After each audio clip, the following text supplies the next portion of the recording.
Good day everyone, welcome to my channel. So in this video guys, we will talk about what is a digital computer. Before we start, I would like to say thank you so much to all my viewers, silent viewers, and supporters in my channel. Thank you for watching my videos. If you are new with my channel and then you like this video, please hit the like button. Don't forget to share and please support my channel guys if you are new by clicking the subscribe button. So let's begin. What is a digital computer? A digital computer is a type of computer that processes data using discrete values or digits, typically represented as binary numbers, 0 and 1s.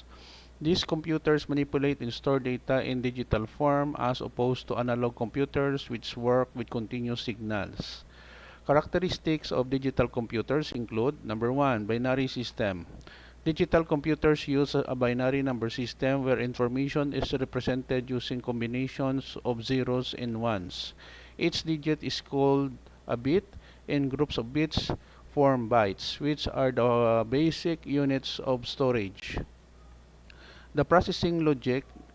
Digital computers use electronic circuits to perform logical operations and calculations. These operations are based on Boolean logic, which outcomes are either true for 1 or false to 0.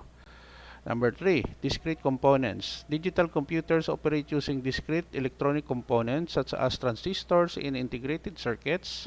These components handle binary information and facilitate various computations. Number 4, storage and memory. Digital computers use digital storage devices such as hard drives and solid-state drives to store data. Random access memory or RAM is used to temporarily storage during active computation. Number 5, programmability.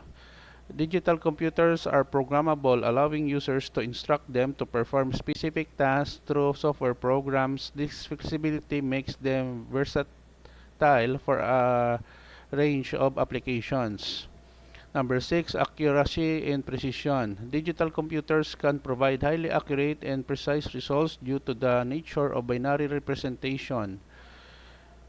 Errors can be minimized through error checking mechanisms. Number 7, versatility. Digital computers are capable of performing various tasks including arithmetic calculations, data processing, graphics rendering, and more. Their versatility makes them suitable for a broad spectrum of applications from scientific simulations to business applications. Number 8, communication.